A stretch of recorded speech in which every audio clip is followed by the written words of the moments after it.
বিজেপির ডাকা বন্ড ব্যর্থ করতে কেশপুর ব্লক তৃণমূল কংগ্রেস মিছিল করছে। আর সেই মিছিলের চিত্র সরাসরি খবর ট্রেনের ক্যামেরা পার্সন আপনাদের দেখাচ্ছে।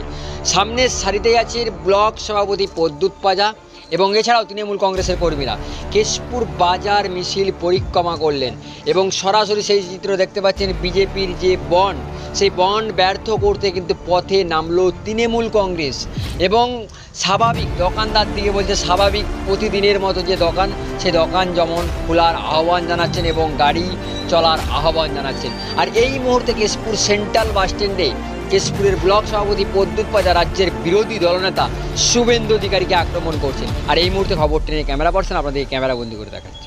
কোথাও রাস্তাঘাটে কোনো বিরোধী চক্রান্তের ফাঁদে পা দিয়ে কোনো মানুষের কোনো অসুবিধে না হয়, আমরা সেটাই আজকে মিছিল আকারে কেশপুরের বাজারে আমরা প্রতিটি দোকানদার, ব্যবসাদার, চাকরিজীবী থেকে শুরু করে বিভিন্ন প্রতিষ্ঠানকে আমরা এটা জানান দিতে চাই। তৃণমূল কর্মীরা রাস্তায় ছিল, আগামীতেও আছে, আগামীতেও থাকবে। সমস্ত বিরোধীদের চক্রান্ত বুঝে নেবার জন্য এই বাংলার উন্নয়ন, বাংলার প্রগতি, বাংলার কৃষ্টিকে যারা ধ্বংস করতে চাইছে, বাংলা একটি কর্ম নাশা বন্ধ থেকে যারা বাংলাকে, জনজীবনকে ব্যাহত করতে চাইছে, তাদের বিরুদ্ধে রাস্তায় নেমে মানুষ প্রতিবাদ প্রতিরোধ করবে, এটা বলার জন্য আজকের এই মিছিল। এবং এই মিছিল থেকে সকলেই শান্তিপূর্ণভাবে বাড়িতে ফিরে যান। কাল সকাল থেকে যে যার এলাকায় লক্ষ্য নজর রাখুন। আমরা নিশ্চিত করতে চাই যে কেশপুরের বাস স্ট্যান্ড থেকে যেমন বিভিন্ন জায়গায় মানুষ বাসে চেপে পরিবেশে পায় যেভাবে প্রতিদিন, সেটা আগামী কালকেও চালু থাকবে। এবং সেই সঙ্গে জনজীবনে কোথাও কোনো রকম কোনো অসুবিধার সম্মুখীন হলে আমরা তৎক্ষণাৎ আমাদের কর্মীদের মাধ্যম দিয়ে, পুলিশ প্রশাসনের সহযোগিতা নিয়ে আমরা তাদের পাশে যেয়ে দাঁড়াবো। তবু একটি কর্মনাশা বন্ধ করে রাজ্যের কোটি কোটি টাকা লোকসান হতে আমরা দেব না, এটাই আমাদের প্রতিজ্ঞা।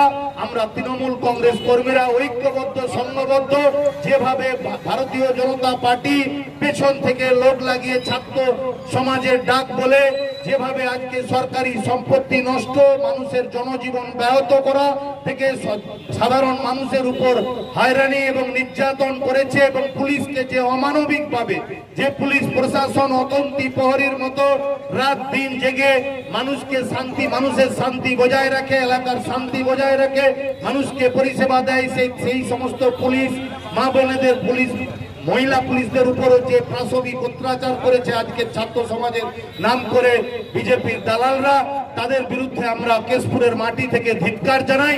এবং আগামী কালকের দিন আপনাদের নয়, আগামী কালকের দিন পশ্চিমবঙ্গ মা মাটি মানুষের সরকারের দিন, তৃণমূল কংগ্রেসের দিন, এটা চরম হুঁশিয়ারি দিয়ে জানাতে চাই। কেশপুরের মাটিতে কোথাও কোনো বন্ধের প্রতিক্রিয়া সাড়া পড়বে।